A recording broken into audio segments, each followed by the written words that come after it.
द्वितीय अध्याय ये महामाया पराम्बा लक्ष्मी माता लक्ष्मी के प्रसन्नता के लिए और उनसे उनके प्रसाद की प्राप्ति के लिए और उनसे वर प्राप्ति के लिए किया जाता है। द्वितीय अध्याय तृतीय और चतुर्थ यानी मध्यम चरित्र। देवताओं के तेज से देवी का प्रादुर्भाव और महिषासुर की सेना का वध। विनियोग। ओम मध्यम चरितस्य विष्णु ऋषि महालक्ष्मीर्देवता उष्णछंद शाकंभरी शक्ति दुर्गा बीजम वायुस्तत्वम यजुर्वेद स्वरूपम श्री महालक्ष्मी प्रीत्यर्थम मध्यम चरित्र जपे विनियोगः। ध्यान। मैं कमल के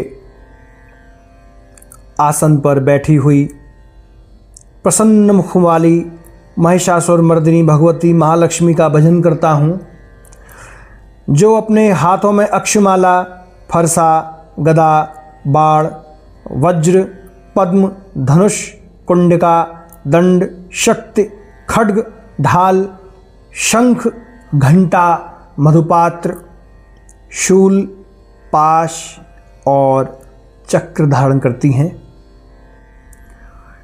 ऋषि कहते हैं पूर्व काल में देवताओं और असुरों में पूरे 100 वर्षों तक घोर संग्राम हुआ था। उसमें असुरों का स्वामी महिषासुर था और देवताओं के नायक इंद्र थे। उस युद्ध में देवताओं की सेना महाबली असुरों से परास्त हो गई। संपूर्ण देवताओं को जीतकर महिषासुर इंद्र बन बैठा। तब पराजित देवता प्रजापति ब्रह्मा जी को आगे करके उस स्थान पर गए जहां भगवान शंकर और विष्णु विराजमान थे। देवताओं ने महिषासुर के पराक्रम तथा अपनी पराजय का यथावत वृत्तांत उन दोनों देवेश्वरों से विस्तार पूर्वक कह सुनाया। वे बोले, भगवान महिषासुर सूर्य, इंद्र, अग्नि, वायु, चंद्रमा, यम, वरुण तथा अन्य देवताओं के भी अधिकार छीनकर स्वयं ही सबका अधिष्ठाता बन बैठा है।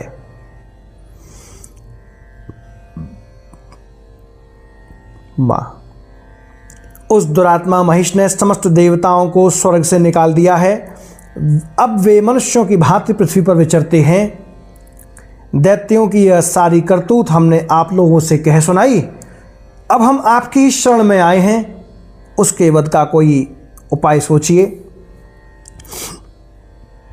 इस प्रकार देवताओं के वचन सुनकर भगवान विष्णु और शिव ने दैत्यों पर बड़ा क्रोध किया। उनकी भौहें तन गईं और मुंह टेढ़ा हो गया। तब अत्यंत कोप में भरे हुए चक्रपाणी श्री विष्णु के मुख से एक महान तेज प्रकट हुआ। इसी प्रकार ब्रह्मा, शंकर तथा इंद्र आदि अन्यान्य देवताओं के शरीर से भी बड़ा भारी तेज निकला। वह सब मिलकर एक हो गया। महान तेज का वह पुंज ज्वाजल्यमान पर्वत सा जान पड़ा। देवताओं ने देखा, वहाँ उसकी ज्वालाएं संपूर्ण दिशाओं में व्याप्त हो रही थीं। संपूर्ण देवताओं के शरीर से प्रकट हुए उस तेज की कहीं तुलना नहीं थी। एकत्रित होने पर वह एक नारी के रूप में परिणत हो गया और अपने प्रकाश से तीनों लोक में व्याप्त जान पड़ा। भगवान शंकर का जो तेज था उससे उस देवी का मुख प्रकट हुआ। यमराज के तेज से उसके सिर में बाल निकल आए। श्री भगवान विष्णु के तेज से उसकी भुजाएं उत्पन्न हुईं। चंद्रमा के तेज से दोनों स्तनों का और इंद्र के तेज से मध्य भाग यानी कटि प्रदेश का प्रादुर्भाव हुआ। वरुण के तेज से जंघा और पिंडली तथा पृथ्वी के तेज से नितंब भाग प्रकट हुआ। ब्रह्मा जी के तेज से दोनों चरण और सूर्य के तेज से उसकी अंगुलियां हुईं। वसुओं के तेज से हाथों की अंगुलियां और कुबेर के तेज से नासिका प्रकट हुई। उस देवी के दांत प्रजापति के तेज से और तीनों नेत्र अग्नि के तेज से प्रकट हुए थे। उसकी भौहें संध्या के और कान वायु के तेज से प्रकट हुए थे। इसी प्रकार अन्य देवताओं के तेज से भी उस कल्याणमयी देवी का आविर्भाव हुआ। तदनंतर समस्त देवताओं के तेज पुंज से प्रकट हुई देवी को देखकर महिषासुर के सताए हुए देवता बहुत प्रसन्न हुए। पिनाकधारी भगवान शंकर ने अपने शूल से एक शूल निकालकर उन्हें दिया। फिर भगवान विष्णु ने भी अपने चक्र से चक्र उत्पन्न करके भगवती को अर्पण किया। वरुण ने भी शंख भेंट किया। अग्नि ने उन्हें शक्ति दी और वायु ने धनुषता बाण से भरे हुए 2 तरकस प्रदान किए। सहस्त्र नेत्रों वाले देवराज इंद्र ने अपने वज्र से वज्र उत्पन्न करके दिया और ऐरावत हाथी से उतारकर 1 घंटा भी प्रदान किया। यमराज ने कालदंड से दंड, वरुण ने पाश, प्रजापति ने स्फटिकाक्ष की माला तथा ब्रह्मा जी ने कमंडलू भेंट किया। सूर्य ने देवी के समस्त रोमकूपों में अपनी किरणों का तेज भर दिया। काल ने उन्हें चमकती हुई ढाल और तलवार दी। क्षीर समुद्र ने उज्ज्वल हार तथा कभी जीर्ण न होने वाले 2 दिव्य वस्त्र भेंट किए। साथ ही उन्होंने दिव्य चूड़ामणि, 2 कुंडल, कड़े, उज्ज्वल अर्धचंद्र, सब बाहुओं के लिए केयूर, दोनों चरणों के लिए निर्मल नूपुर, गले की सुंदर हंसली और सब अंगुलियों में पहनने के लिए रत्नों की बड़ी अंगूठियां भी दी। विश्वकर्मा ने उन्हें अत्यंत निर्मल फरसा भेंट किया। साथ ही अनेक प्रकार के अस्त्र और अभेद्य कवच दिए। इनके सिवा मस्तक और वक्षस्थल पर धारण करने के लिए कभी न कुम्हलाने वाली कमलों की मालाएं दी। जलधि ने उन्हें सुंदर कमल का फूल भेंट किया। हिमालय ने सवारी के लिए सिंह तथा भांति भांति के रत्न समर्पित किए। धनाध्यक्ष कुबेर ने मधु से भरा पान पात्र दिया तथा संपूर्ण नागों के राजा शेष ने, जो इस पृथ्वी को धारण करते हैं, उन्हें बहुमूल्य मणियों से विभूषित नागहार भेंट दिया। इसी प्रकार अन्य देवताओं ने भी आभूषण और अस्त्र शस्त्र देकर देवी का सम्मान किया। तत्पश्चात उन्होंने बारंबार अट्टहासपूर्वक उच्च स्वर से गर्जना की। उनके भयंकर नाद से संपूर्ण आकाश गूंज उठा। देवी का अत्यंत उच्च स्वर से किया हुआ सिंहनाद कहीं समा न सका। आकाश उसके सामने लघु प्रतीत होने लगा। उससे बड़े जोर की प्रतिध्वनि हुई, जिससे संपूर्ण विश्व में हलचल मच गई और समुद्र कांप उठे, पृथ्वी डोलने लगी और समस्त पर्वत हिलने लगे। उस समय देवताओं ने अत्यंत प्रसन्नता के साथ सिंहवाहिनी भवानी से कहा, देवी तुम्हारी जय हो।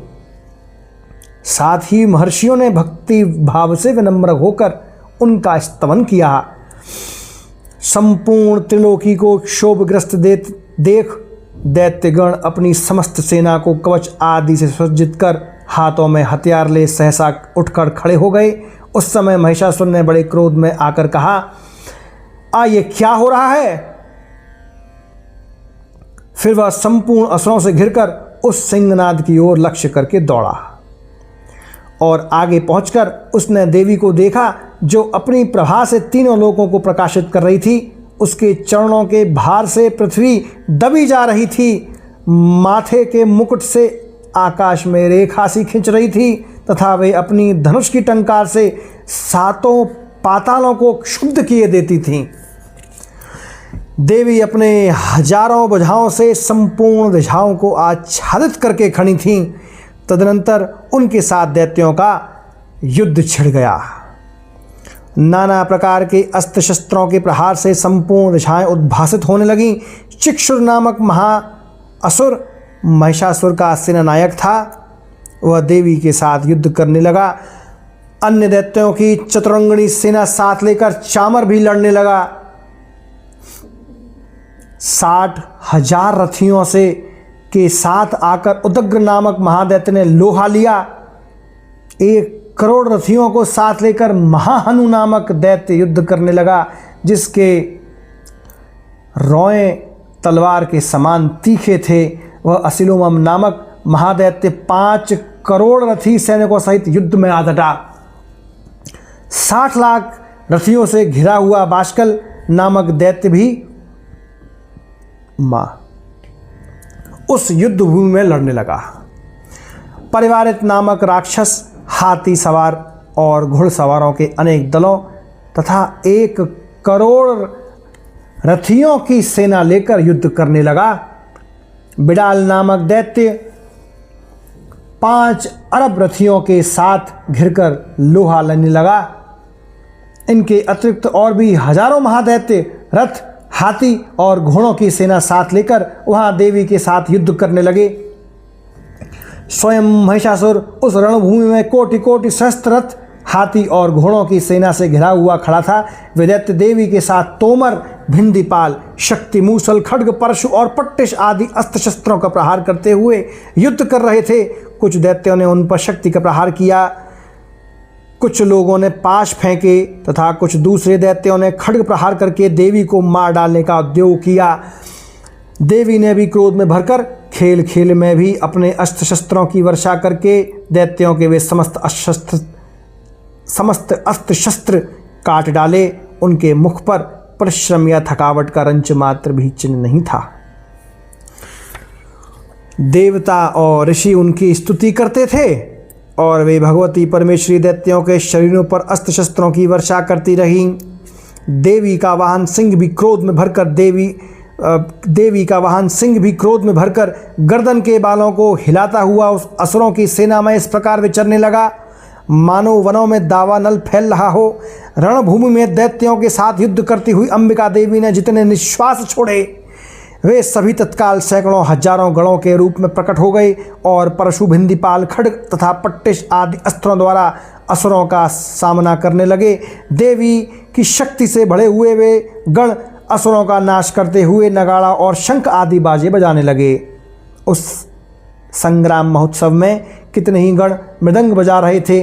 तदनंतर देवी ने त्रिशूल से, गदा से, शक्ति की वर्षा से और खड्ग आदि सैकड़ों महादैत्यों का संहार कर डाला। कितनों को घंटे के भयंकर नाद से मूर्छित करके मार गिराया। बहुतेरे दैत्यों को पाश से बांधकर धरती पर घसीटा। कितने ही दैत्य उनकी तीखी तलवार की मार से 2-2 टुकड़े हो गए। कितने ही गदा की चोट से घायल हो धरती पर सो गए।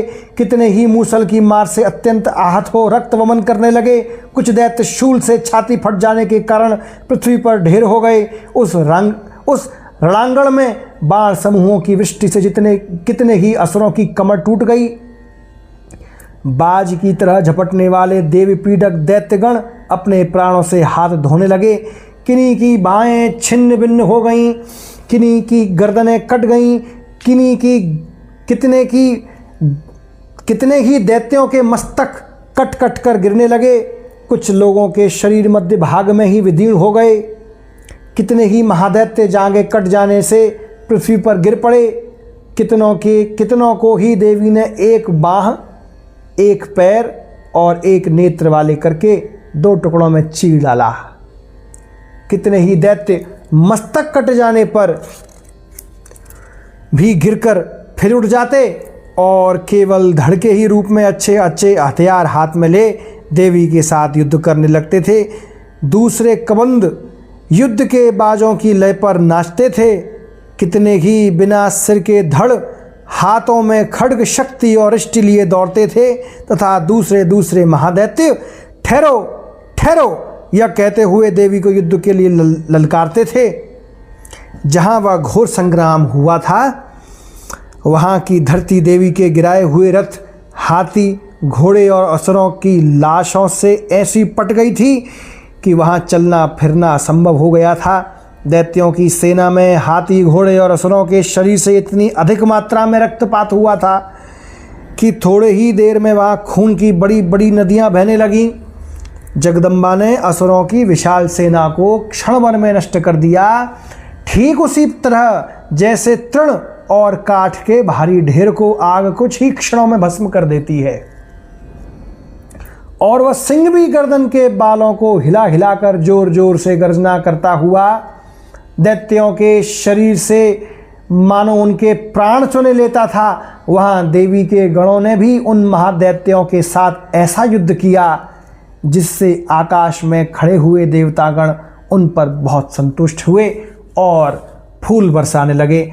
इस प्रकार श्री मार्कंडेय पुराण में सावर्णिक मनवंतर की कथा के अंतर्गत देवी महात्म्य में महिषासुर की सेना का वध नामक दूसरा अध्याय पूरा हुआ। हरि ओम। जय मैया की।